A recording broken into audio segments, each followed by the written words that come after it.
BJP విజయోత్సవ సంబరాల్లో పాల్గొన్నారు కేంద్ర మంత్రి కిషన్ రెడ్డి. ప్రస్తుతం ఆయన మీడియాతో మాట్లాడుతున్నారు. లైవ్ లో చూద్దాం. ఒకసారి తెలంగాణ ప్రజలు ఎన్నికల్లో బీజేపీని ఆదరించి గెలిపించడం జరిగింది.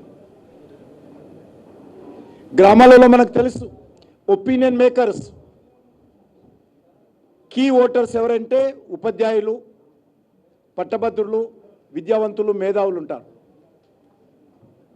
ఈరోజు ఆ యొక్క కీ ఓటర్స్ ఎవరైతే ఉన్నారో వాళ్ళు ఈరోజు బీజేపీని ఆదరించడంతో మరొకసారి చాలా స్పష్టంగా తెలంగాణ రాష్ట్ర రాజకీయాలలో చాలా స్పష్టత కూడా ఏర్పడింది. ఈరోజు బీజేపీ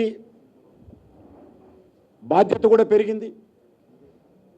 కాంగ్రెస్ పార్టీ ప్రభుత్వం అధికారంలోకి వచ్చిన తర్వాత ఏ రకంగా ప్రజలకు ఇచ్చినటువంటి హామీలలో అమలులో వైఫల్యం చెందిందో,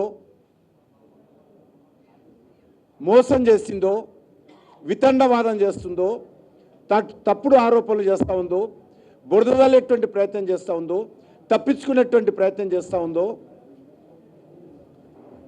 మనం చూస్తూ ఉన్నాం. ఈ ఎన్నికల్లో కూడా ముఖ్యమంత్రి రేవంత్ రెడ్డి గారు 3 బహిరంగ సభల్లో మాట్లాడుతూ భారతీయ జనతా పార్టీ మీద అనేక రకాల తప్పుడు ఆరోపణలు చేశారు. అయినప్పటికీ కూడా ప్రజలు ముఖ్యమంత్రి మాటలను, ముఖ్యమంత్రి చేసినటువంటి ఆరోపణలను పట్టించుకోలేదు. ప్రజలకు చాలా స్పష్టంగా ఉన్నారు. ముఖ్యమంత్రి గారు గత శాసనసభ ఎన్నికలకు ముందు అనేక మాటలు చెప్పారు.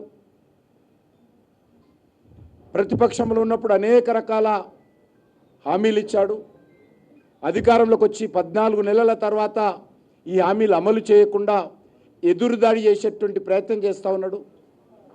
ఆయనకు ఇచ్చింది ప్రజలకు కాంగ్రెస్ పార్టీ, ఆయన నాయకుడు రాహుల్ గాంధీ ఇచ్చినటువంటి హామీలు అమలు చేయకుండా పూర్తిగా వైఫల్యం చెంది ఈరోజు బీజేపీ మీద ఆరోపణలు చేసేటువంటి ప్రయత్నం చేస్తూ ఉన్నాడు. కానీ ప్రజాస్వామ్యంలో ప్రజల తీర్పు ఏదైతున్నదో చాలా స్పష్టంగా ఈరోజు తెలంగాణలో మనకు కనిపిస్తూ ఉంది.